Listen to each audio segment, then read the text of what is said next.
let's break this industry out of the walls of people with the title of UX research, and instead go and support what we call PWDRs, people who do research, regardless of their title, which ultimately is everyone. And then I think the final piece to that is demonstrating value, that research can have massive impact. And I saw this because I did pricing strategy work for B2B SaaS companies, and research backs 90% of the work that I did. And when you see a company that's been doing the same thing for a really long time, and you make some minor tweaks to pricing based on research, and see their gross revenue go up by 20% in a quarter, you're like, this is amazingly powerful. Now, what else can this be applied to? So I think the future is, again, every product design and marketing decision being rooted in research, because it's so easy to do and has such a massive impact. Talk is ultimately cheap. So much cheaper to talk about something and research it and put it in front of customers rather than building it. That's the power of great question and research.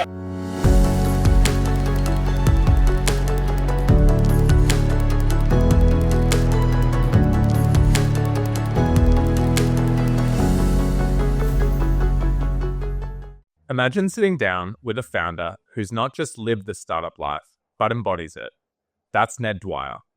Someone that has experienced some incredible wins, but in turn has weathered the storms that come with building companies. Ned is incredibly well thought out, which comes with the territory given the multitude of experiences he has already had, from taking the leap from Australia to the Bay Area over 14 years ago, to successful exits, strategic sabbaticals, going through Y Combinator, to now scaling Great Question, which continues to go from strength to strength. Get ready for an engaging conversation that's as educational as it is entertaining.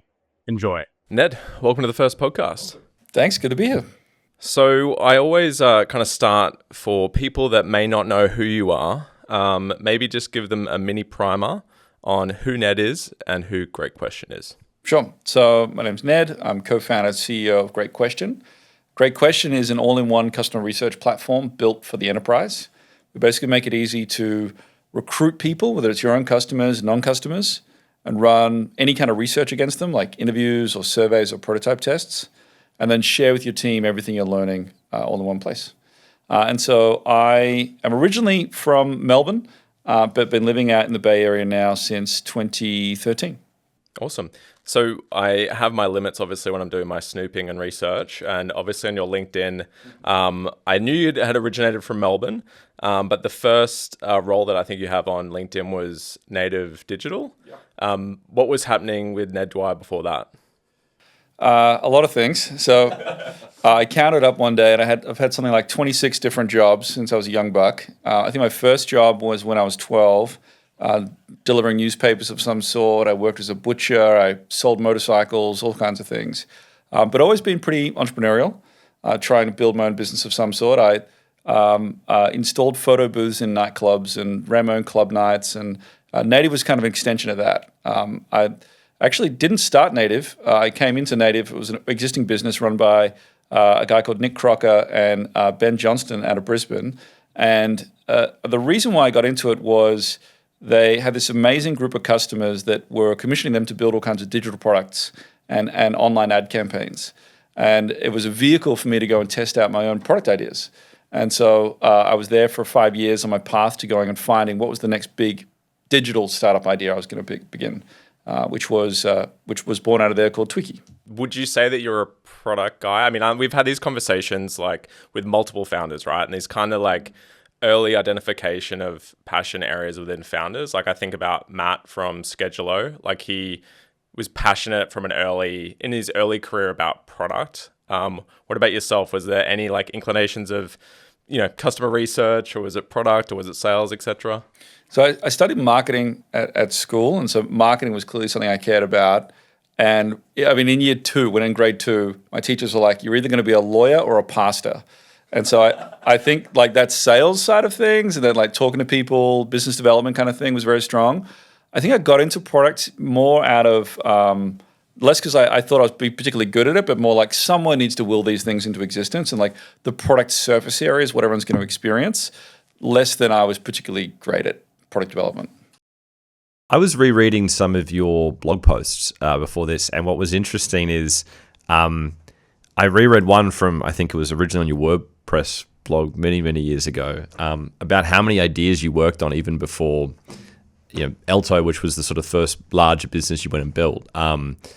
When did you sort of start to recognize that entrepreneurial passion? Was it in your teens, or was it actually post-university, native digital, or that sort of era? When did you start to think, I'm going to go really start building and testing ideas at a scale? I think it was when I turned 25. I was able to look back at that point and see, there is a common connection between all these really disparate things I've been working on, and that's been general entrepreneurialism. It's like starting something from scratch. Yeah. And at that point, I also discovered that there was a course at RMIT, which was in entrepreneurship. I was like, I can study this thing, and this is potentially like a real career I could go and do. Like, what does it mean? And then from there, I was able to build my plans out to go and become a founder and decide that being an entrepreneur is my career. And so that I knew as a result of that, all right, I'm going to start a lot of things. It's going to be a long journey. Some of the things are going to work. Some things aren't going to work. And I think one of the greatest pieces of advice I got was from my lecturers, who was like, you just want your first thing to be successful so that you can keep going. You're not a complete idiot. You can keep, maybe start something else. And then you want your last thing to be successful so that you can retire. And so the question is the thing you're working on now, hopefully it's your last thing. And so what era is this? Like when you started to really think, well, I might have a go at this entrepreneurial thing and try and find something that's going to scale. This is Australia, what era? So this would have been Australia. I would have been 25 ish. So say that was 2008, something like that. Yeah. Like was kind of a dead period for startup creation in Australia, right? There'd been this sort of first gen of VC that had blown up. We didn't yet have the Blackbirds and the Airtrees yet.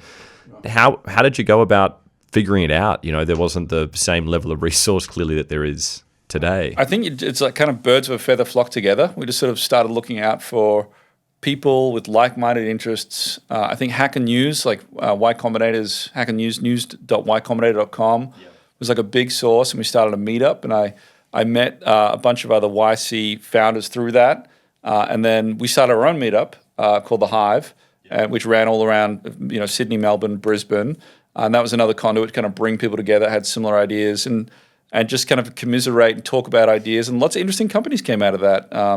Adioso came out of that. There's a whole bunch of others, and so I think it was just trying to find community of that, and it changed a lot during that time. There was no real angel investment scene, or there was, but they weren't doing any investments, and there weren't any early stage startup funds or anything like that. It was hard work. So Elto. So that was 2010, 2011 that you started to sort of formally work on that, and that was the first startup you did with PJ? That was the first startup I did with PJ, who's still my co-founder today. So I was looking around for startup ideas. I'd been running the agency for quite a while now. We'd done some really interesting work, but I knew that it was all really short-lived. You'd spend a long time working on something, it would launch, and then it would die because you weren't in control of it. It was like owned by some client. And so I went to a startup weekend and met a bunch of people, and one of them was my co-founder, and worked on this startup idea, which was called Tweaky at the time, renamed to Elto. And the idea was, how can we help people, or the problem was, it sucks to edit an existing website. You've already got some website built, you want to go and make the logo bigger or add shopping cart functionality to it. It's really difficult. And there was no one out there solving that problem. Everyone wanted to build a brand new website from scratch. And so we created a platform and a marketplace to connect you to people to adjust your existing website. We launched it at Startup Weekend. It did really well. And we then raised a little bit of funding, angel funding, and launched it and eventually sold that to GoDaddy in 2015.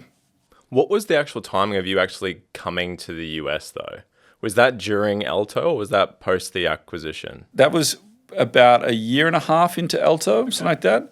And even when I started it, I knew that, cool, the goal is to come and bring this company to the States, because I knew that our customers were there, our partners there, like WordPress.com and Shopify. And if we were going to raise any more money, it would be in the States. And ultimately, we knew that we'd sell this business at some point. Likely it was going to be to someone in the US. So let's just get on a plane and get out there. I always say, like, if I was in comedy, I would have moved to New York. Like if I was in finance, New York, fashion, maybe Milan. But none of those places really in Australia at the time. So let's get to the States where all the big boys are playing. Did you always have that ambition that you wanted to go live offshore in whatever your craft ended up being? I think so. Like, if I'm going to do whatever I'm going to do, let's go and do it with the best of the best. And so, yeah, that was definitely a motivator. What were some of the lessons coming from Elto? Like, I mean, from an outsider looking in, it looks fabulous, right? Like an exit to a reputable company. But obviously things aren't always that clear. What was the actual process like with GoDaddy? And I guess some of the kind of lessons learned from that. Yeah. So, I mean, at Elto, we did okay. Like, I consider it a single in baseball parlance. We didn't knock it out of the park. We did okay. And then, joining GoDaddy was kind of a bit of a cherry on top, bit of a consolation prize, I guess, than what we would have liked to take the business to, the new heights we could have taken it to. And so it was a bittersweet experience joining GoDaddy. So I can talk a bit more about that than the process. Because I joined and we're like, great, we've got this product. Now we get to go and access GoDaddy's 13 million small business customers and their 1 million web designers and developers we can plug into our platform and make some magic. But actually, being someone that's never really worked at a large organization, it was tough. I had to figure out how to navigate corporate politics and people that were leveling. Like, your title actually made a big difference on whether someone would listen to you or show up to your meeting or reply to your email. And it was really hard. But I learned a lot through that process. And I think the biggest one was the power of UX research, which has then obviously gone and influenced the company I'm building now. But also when to swing an axe and when to sort of go a little more softly in your interactions with folks in that corporate environment. But very glad we did it, and then kept the band together now to go and start Great Question, all those years later. I think I met you just as you were transitioning out of GoDaddy and sort of starting to think about what came next, and sort of have had the privilege of kind of, a few different iterations and ideas that I guess you've worked on. Is it fair that when you finished up at GoDaddy, you were clear that I am going to go again, I'm going to go find something, I'm going to build something bigger and even more enduring than what I'd done with Elto? Is that was pretty clear, I think, even when I met you back in 2017. Definitely. I mean, when we joined GoDaddy, day one, we're like, all right, what's our next startup idea going to be? And it was this career mindset that entrepreneurship is a career. I'm going to go start many companies during my life. And so, all right, that one's done. What's the next one? What learnings can I get here? And I need to go and fulfill what I was going to do at GoDaddy. But definitely starting to think about the next one.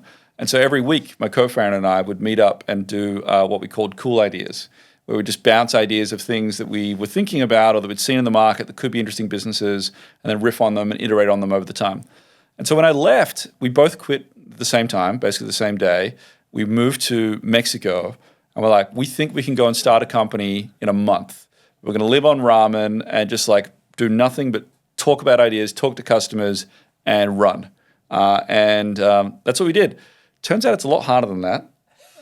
And so a month later, we didn't come up with any ideas, and we decided that actually it's probably easier to go and pursue them independently, which we did. And so I kind of spent the next few years in the wilderness trying to find the next startup idea, because it's not easy. But I think during that time, I developed a lot of frameworks for what a good idea might look like and what the good idea might look like to myself as well. And so things like looking back at my past experiences and successes and the things that got my brain lit up, or looking for common stories of startup problem opportunities being created. Like when a public company acquires a company, they generally don't do so well. Or a private equity company acquires a company, they generally don't do so well. So those could create opportunities. And there's another 50 more of those similar. So yeah, that was the process. Yeah, interesting. Because I remember we sort of engaged again when you were thinking seriously about building a company called Spritz. Yes.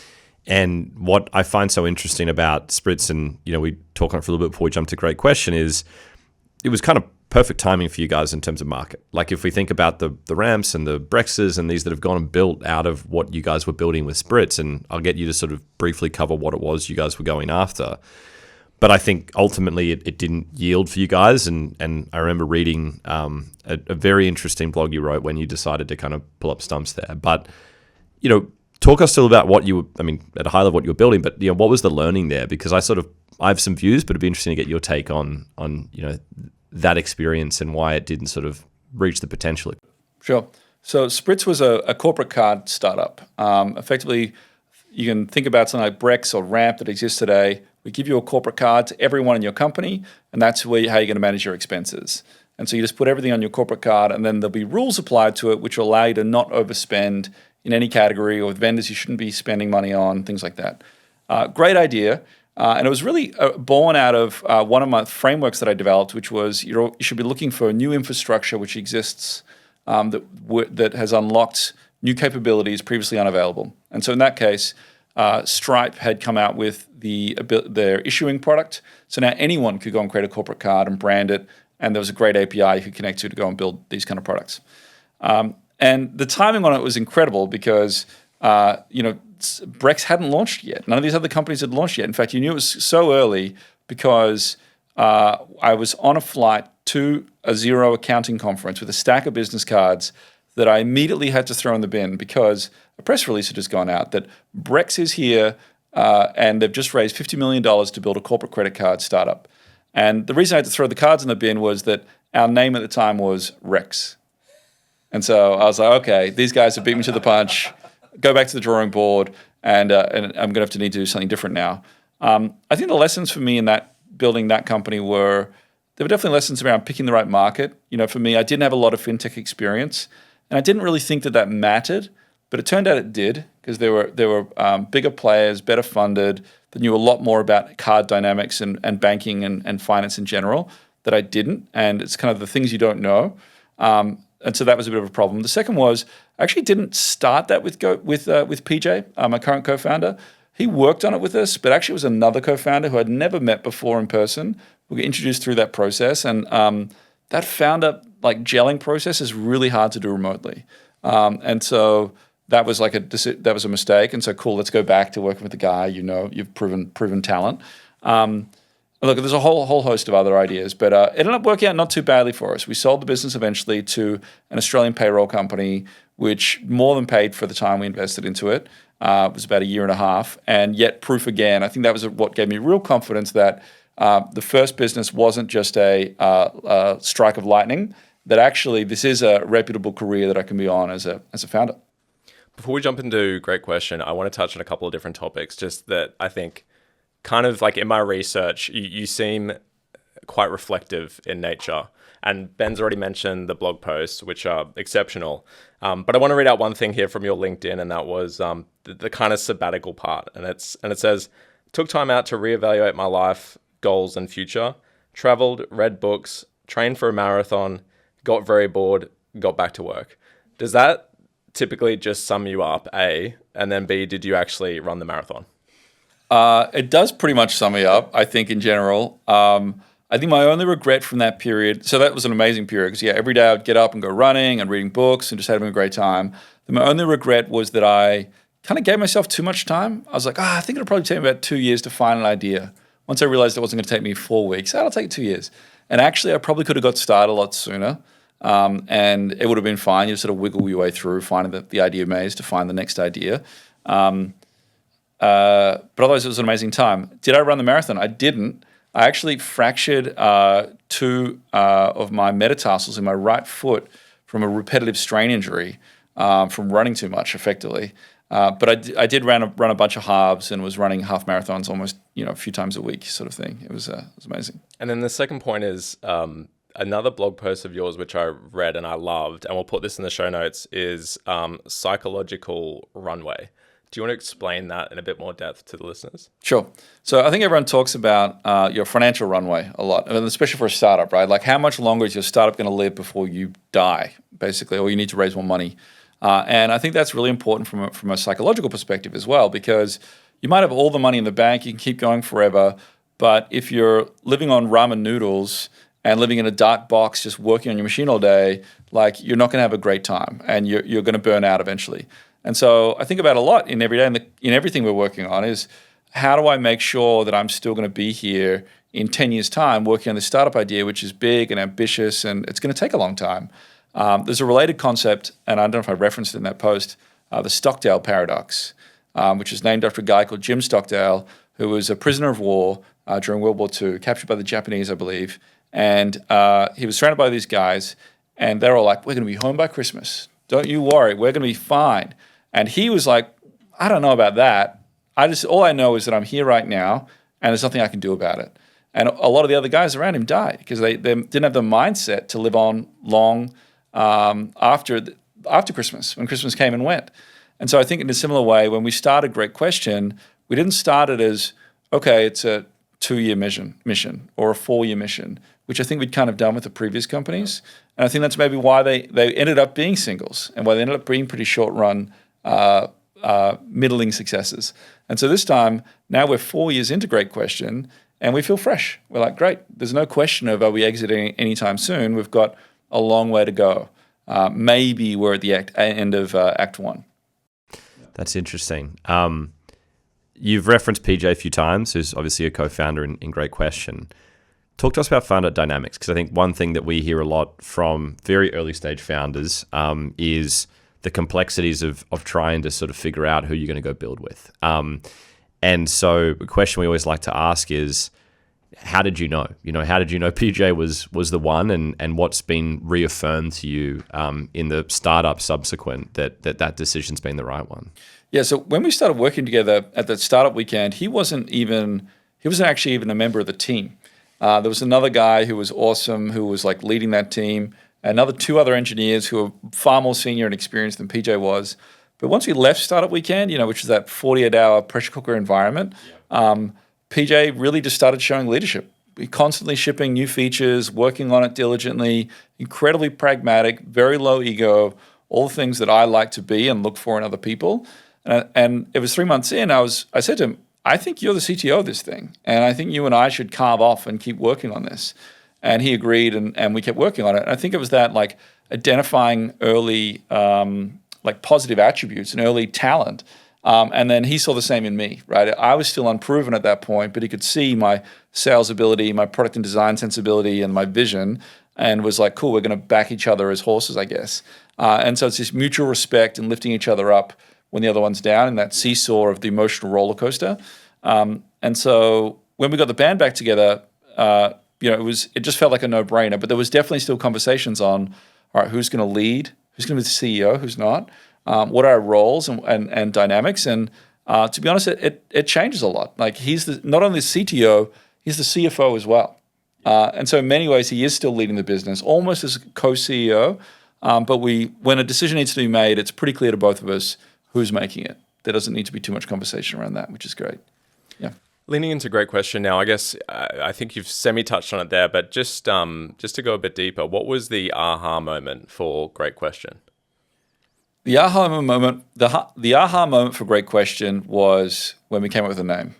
We were like, this name is awesome. Like, we should build a customer research tool called Great Question. That is awesome. People are going to be shouting us out all the time. Any competitor conversation, our name is going to come up, whether they like it or not. It's going to drive people crazy. To be honest, that's not far from the truth. I was looking, when we were trying to find an idea to go and work on together, which would have been in maybe April 2020, middle of the pandemic. I just had a kid. I was renovating a house. I was like, let's go and start a company. And we went backwards and thought, what are all the problems we had at GoDaddy? What are the problems we've had in the intervening years? And at GoDaddy, running research at the enterprise really sucks. You've got to use up to 12 different research tools they're not stitched together well. You'll be lucky if you even get access to them because the research team is probably going to hold on to them, not give you access. And that means people don't do research, and that's bad. And then when I left, I did some consulting. I was doing pricing strategy, and that sucked there. I even went and did consulting for another company in the space, a research company, and learned a bit more about the industry through that. And so all looking back, all those things sort of tied together that maybe we could build something interesting here. We went and ran some research, and so ate our own dog food a little bit, and that sort of really amplified our concept of bundling a solution, building an all-in-one tool in this category. But to be honest, it was 2 things that made us make the jump. One was a great name, and 2 was actually my wife. My wife was like, this is the thing you've been most excited about. You have to do this. Like, just go. You've heard all your ideas over the last 5 or 10 years. The best one. This is the one. Yep. Awesome. I mean, as a retired PM now, I definitely resonate with the pain point of trying to obtain customer feedback. When you were ideating about it, where did you know where to start? Right, like from a product suite perspective, for a Great Question, like what was there's multiple pain points within customer research. Where did you start and why? I didn't know where to start, really. I think I did a bit of a competitive map, and I was like, I probably don't want to do the research repository side of things. I knew about Dovetail. I was like, I think they're doing pretty well, but let's find out. Let's run some interviews and find out. And so I did that and was like, okay, they sound like they're doing a good job. Then I went into the recruitment side of things, and it seemed like there was a lot of pain there. And I looked at another Australian company called Respondent. I was like, maybe I'll build a better Respondent. But the more I dug in, the more I found out that actually running research with your own customers is so painful, and 90% of all research is done with your own customers. But none of the existing tools allowed that. And so that then opened up the wedge that, okay, what if we could make an easier way to recruit and manage a panel of your own customers, and the rest is history. How did your mindset differ, I guess, when, starting Great Question in comparison to the other companies that you'd run, like in those first, call it, 3 to 6 months?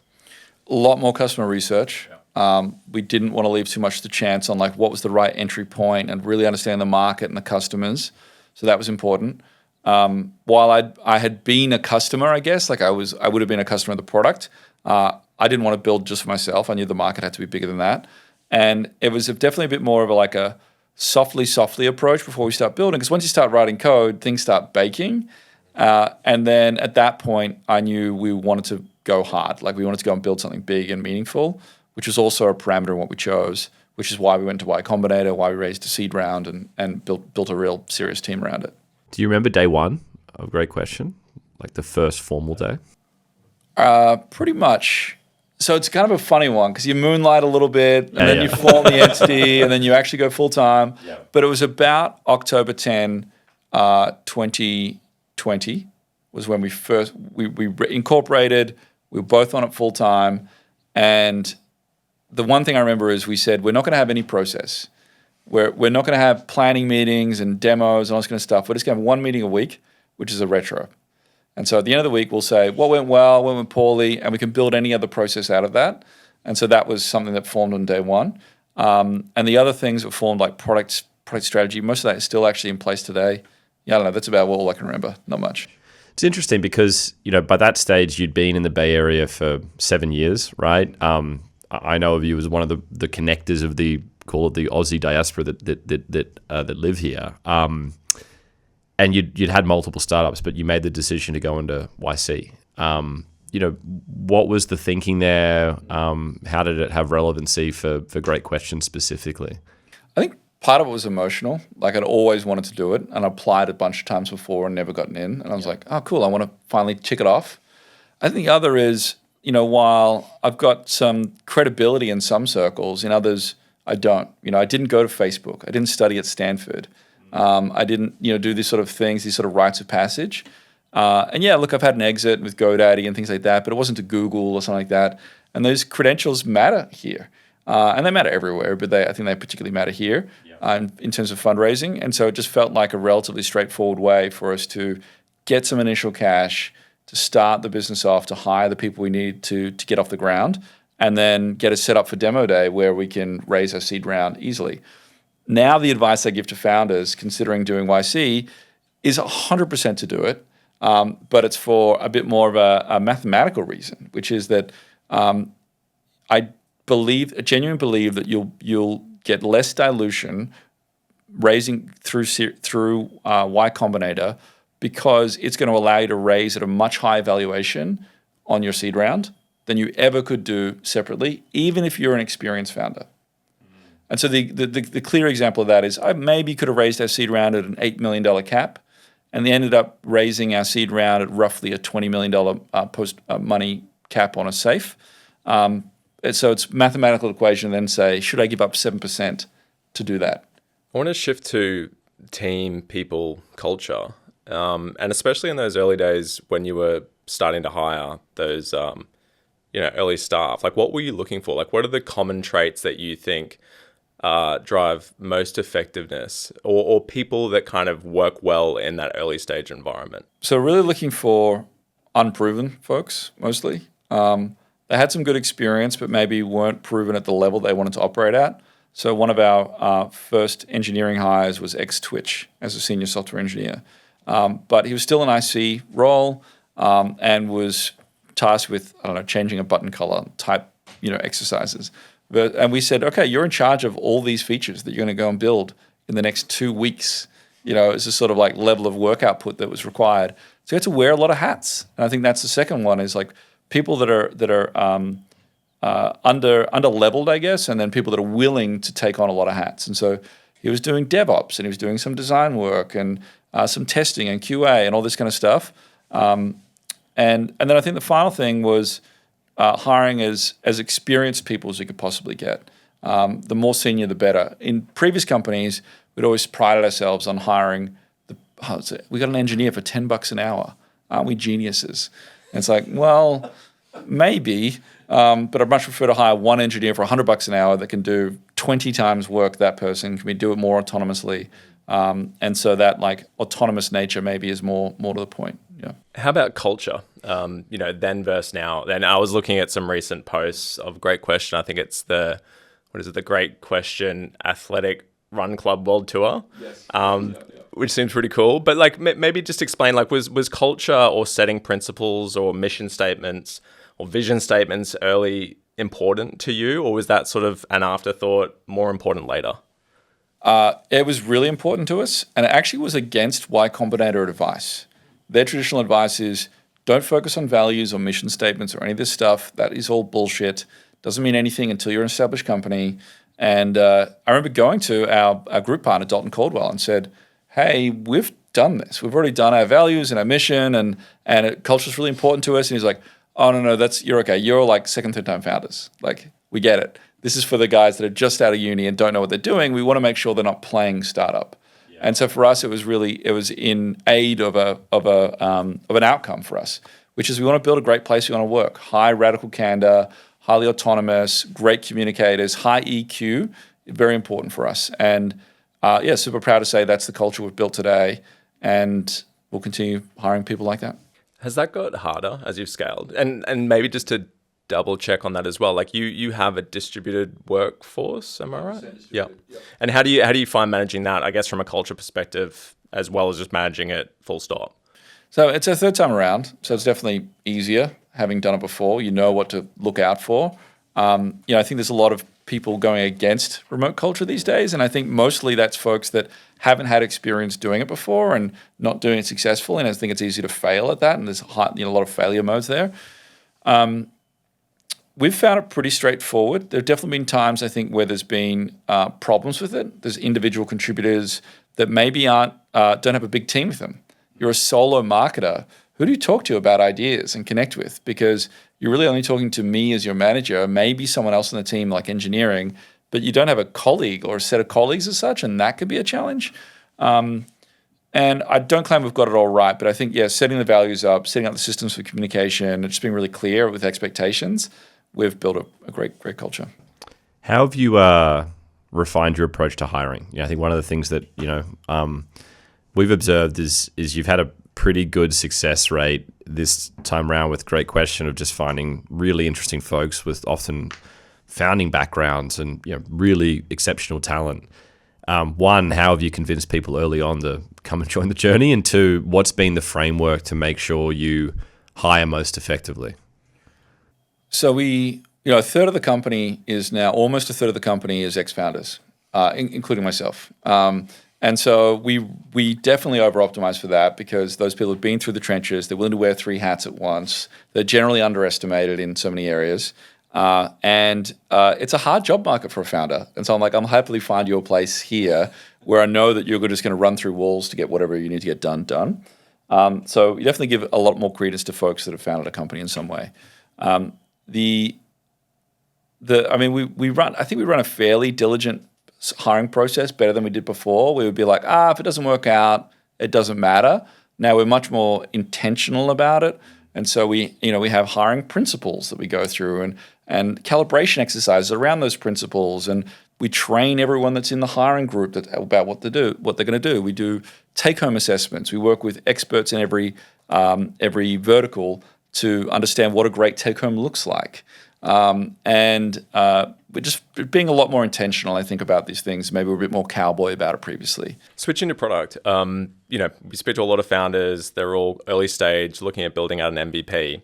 What advice would you give to founders that are, building building that MVP, and like what do they have to look like in terms of validating that MVP, whether it's like from a quantitative perspective or qualitative perspective?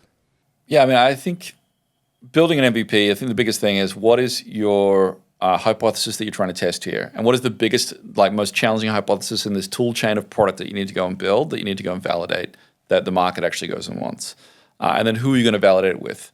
The way we used to think about it was working in bets. Okay, we're going to go and build this thing. We're going to build it maximum 2 weeks. What can we get done in a really short period of time? And then we're going to go and distribute it out to this group of customers, and let's see what their reaction is. And before we've even built it, we've already decided what are the things we're going to change in 2 weeks based on the feedback we're going to get. Are we going to change who we're testing it with? Maybe it's not for designers, maybe it's for PMs, maybe it's for researchers. Are we going to change which channel we're using to go and reach out to these people? Maybe it's not LinkedIn, maybe it's ads, maybe it's Product Hunt or something else. Are we going to actually change the product itself? And so being really considerate about that, so that when you get to that point, it doesn't work. Again, coming back to psychological safety, you're like, oh, it's okay. We knew this wasn't going to work. We've already decided what to do next. We're not going to just stop and go home. We're going to go and do what the next experiment is that we've already dictated. In terms of, I guess, validating it, it really comes down to like customer passion and willingness to go and either invest money or time in with you. I think in B2B SaaS, sometimes it's hard to get money. And so maybe it should have been easier. But for us, I think getting people's time to say, oh, I will give you more time in validating your prototype, or I will come back and review it in 2 weeks. That was as much a signal for us that maybe there's some fire here. It's just a small fire we need to keep putting kindling on. And what about as you scale, how do you kind of prioritize the adjacencies or product features that you're releasing, right? Like there's, founders have their vision of how they conceptualize what they want their platform or product to look like, but they're also obtaining a ton of, obviously, user feedback all the time. How did you guys do that as you were scaling? Great question. Yeah, there's a lot to that. I mean, I think we struggle with this a lot because we're also an all-in-one tool. And so we're an all-in-one. What is the all, right, that's in the one? And it could be anything. It's infinite. And so you have to figure out where you're going to go and place those bets. And look, we are venture-backed, but we don't have a bucket, unlimited bucket of money. We've only got so many bets we can make. And yes, research is a part of that, where we go and invest time and energy. When we think about new product initiatives, net new product initiatives versus like continue to build the existing base, which is very much fed by customer feedback, new product initiatives ultimately has to come down to revenue. And so what is actually going to build us the revenue that's going to get us closest to the goal of where we're going ultimately, which for us is about we're on a mission to democratize UX research at scale. We want every PM or designer to be able to run research at any time, make it a part of every product release. And so sometimes that means you don't get to do the super cool stuff. Like we want to do more AI stuff and really outlandish things around, generating podcasts automatically from customer feedback. It's like, that's cool, but is someone going to pay for it tomorrow? Then I probably have to take a bit of a backseat. Now we still take account to have innovation time. It's not quite Google's 20% time. We don't have that luxury. We're not Google. We're not making more money than God, if that's okay to say in this church. But we still have to do that because if we're not doing some innovation, I think that has terrible effects on everything. That morale goes down and we're not innovating, and then so we're stagnating to some extent. And so that's how we're trying to think about it. What's been the biggest difference in what you've learned about the sector of research? Because I think there's often perceptions around the space and, how busy it is or how well serviced it is. And then you dig into it like we did when we were sort of getting to chat more 3-4 years ago. And it's perception's not really reality often, it feels like. What's been the observations? And I guess, what is the state of research today in most companies? Yeah, I mean, I think it depends on perspectives, and it's hard for me to sort of put on someone else's hat and say, like, what is the perception of it? I think there's some perception that it is a very competitive category that is also maybe not that big of a TAM, and it's a little bit old and dusty, full of PhDs that, have very specific ways of wanting to do things. And maybe it's not even that effective, that it doesn't actually deliver a lot of impact to business. I think those are probably the sort of things that I hear. Yep. And I think some of them are true. I think there are a lot of very senior academic folks in private industry that maybe aren't as, that maybe could be a bit more experimental or innovative or open to new ideas. There are also some great innovative leaders as well, like don't get me wrong. I think there are issues of how big the TAM is. I don't think if you just think about winning the current UX research tooling space, I actually don't think that's a prize worth winning. I don't think that's a venture backable market. I think it's great for bootstrappers, and there's a ton of great bootstrappers in the market. But to actually go and own the whole category, I think requires a complete paradigm shift and breaking out of the wall. And that's what we're trying to do ultimately, is like with the title of UX research, and instead go and support what we call PWDRs, people who do research, regardless of their title, which ultimately is everyone. And then I think the final piece to that is demonstrating value, that research can have massive impact. And I saw this because I did pricing strategy work for B2B SaaS companies, and research backs 90% of the work that I did. And when you see a company that's been doing the same thing for a really long time, and you make some minor tweaks to pricing based on research, and see their gross revenue go up by 20% in a quarter, you're like, this is amazingly powerful. Now, what else can this be applied to? So I think the future is, again, every product design and marketing decision being rooted in research, because it's so easy to do and has such a massive impact. Talk is ultimately cheap. So much cheaper to talk about something and research it and put it in front of customers rather than building it. That's the power of great question and research. I do want to talk about go-to-market, because when I was doing the research on this podcast, I saw a ton of content related to you talking about user research and obviously like being a domain expert and having that out there. How did you think about sales motions and go-to-market in those early days? Were you like, okay, I need to be like content first, or how do you effectively run a go-to-market motion for Great Question? We didn't know in the early days. We really didn't know. I think a lot of the content was, I knew that SEO is going to be important in any category you're going into, and it takes a really long time. So let's just start getting content out there rolling. It almost doesn't matter what it is, but start getting it out there. And that's an opportunity to go and talk with influencers in the space who otherwise maybe wouldn't talk to you. Hey, I'm writing a blog post about this, or I'm doing a podcast. Can we chat? And then maybe they could introduce me to customers and things like that. But very much hand-to-hand combat. When we first launched out of YC, investors were asking us, are you going to be PLG or enterprise? And we were like, yes. And then we wondered why they wouldn't call us back, because we're not prioritizing one or the other. We didn't know. But it became pretty obvious, I think probably 6 or 7 months in, that, look, the really interesting leads that are coming in, the people willing to pay us serious money, are all really from sales-assisted motions and are generally enterprise organizations to some extent. And so then we started building up reps and sets on that side of things. And so it was less about, community and content, and it became more about outbound and referrals and demos and RFPs and things like that. Yeah. I think in the last probably, call it 2 years, you've seen this real acceleration of just the performance and efficacy of the efforts on GTM, and you're starting to build that early sort of category leadership. What's been the step change there in terms of GTM? What's really been the unlocker? I think there's two things. One is the product catching up to the vision. You start day one, you're like, we're an all-in-one tool. And you do this one little thing, And I think that was definitely a mistake of ours. We maybe could have started out a little softly and would have caused less waves and delivered a bit more on the promise earlier. So that was one. I think the other is really, taking off my product management hat and putting that down on my founder hat even, and saying, I'm going to become the best salesperson I can possibly become. And I'm going to become the best sales leader I can become. And so what does that mean? It means going and hiring the best, outbound salespeople and the best enterprise account execs, and figuring out what is the best-in-class process to run, what are the best metrics that I should be expecting to see, what are all the things I can go and remove from this process or to simplify this process to make our customers' lives easier, who are often, this is the first time they're going through a procurement process, and then ultimately create more predictability in the business. And so I think that like movement from like, oh, it's founder-led sales, but I'm really a product manager, to, oh no, it's founder-led sales, but I'm a sales professional. I'm a sales leader. What needs to be true for that to be true? I think that's when things started turning the corner. It's interesting.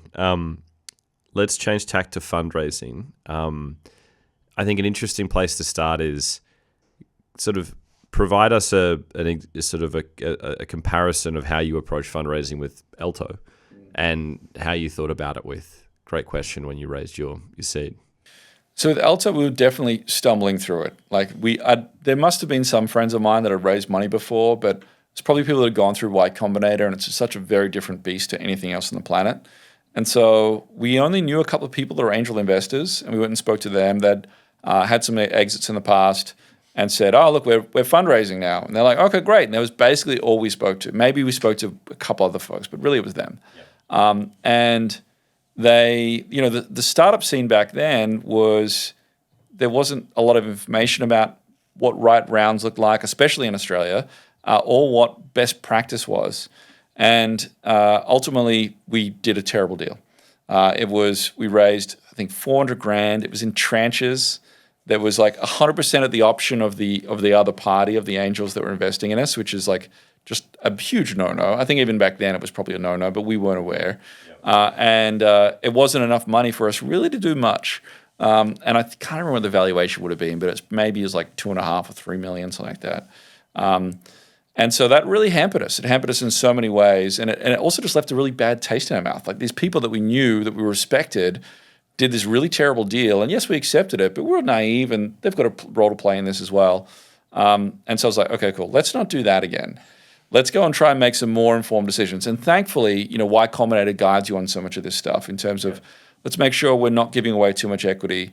Let's making sure the founder vesting is set up properly and the founder ownership is set up properly. Let's really set aside options pools and things like that.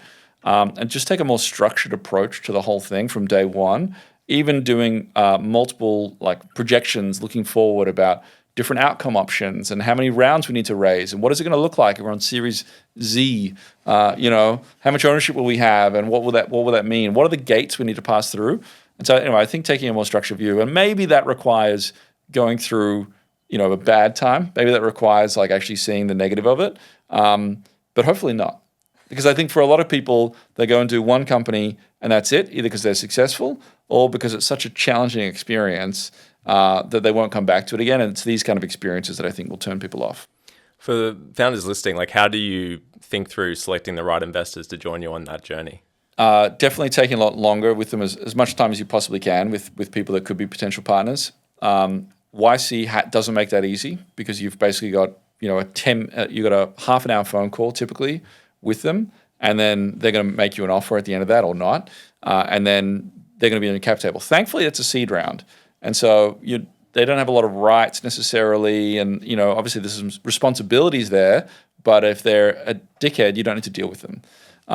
They do have an amazing source of information, though, on their investor reviews.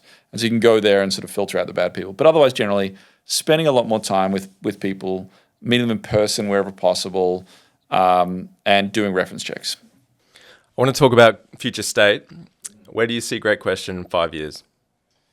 In 5 years' time, we are going to be the system of record for qualitative data across your business. Basically help you understand not just everything that's been collected from research, but also all your surveys, sales calls, social media mentions, and support tickets as a central source to be consumed by any other team. So we'll help marketing teams to personalize their ad campaigns or figure out their targeting, sales teams to identify new opportunities, customer support teams to help inform product teams about the biggest problems that they're experiencing, all powered by AI. And we will have taken down user testing, our biggest competitor, and we'll be well on our way to taking market share away from Qualtrics. I was actually going to, before we finish off, I actually did want to touch base on AI, just given that you brought it up there. How does the recent couple of years of these AI developments, foundational models, these new application layer plays as well, how does that complement or challenge? Great question. I think generally it complements. I have thought about the challenge side of things, and the case for that would be every YC batch, 100 companies pop up doing customer feedback analysis or video call analysis or something like that in a million different flavors. And so that's a real risk to established incumbent tooling. I can't believe I'm saying this, but I kind of tend to lean into what Mark Benioff from Salesforce says, and it's very Benioff saying, which is that in order to produce great models and great outputs from those models, ultimately it requires you to have the data. And then attached to the data, you need to have the context about what does that data actually mean and what is it in reference to. And then you can apply the AI on top of it. But then I think the final layer is then you need the workflows that attach to that. And so I think in a lot of ways it's supercharging all the work that we've been doing for the last 4 years and empowering us to go and do so much more, leveraging the existing AI tools that are coming out there. So we don't need to be a first mover, although we are early, and we don't need to be building our own infrastructure. All we need to do is continue to build a great product that goes and collects the data, attaches context to it, and exposes it to these models in a safe and secure way.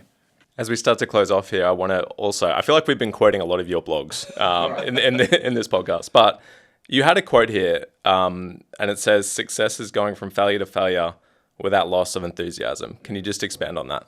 Every time you start anything, you're going to fail in some way. It could be that first email you send out to someone and they reply saying, no, they're not interested, or the customer interview you do that ends really, really poorly. And so it's the ability to go and pick yourself up and go and do it again. And I think especially when I think about myself as a career entrepreneur, it's like not everything's going to work out. I'm going to put years of my life sometimes into these things, and the general rule is they're going to fail. The percentage of businesses that fail is incredibly high, and the ones that win is incredibly low.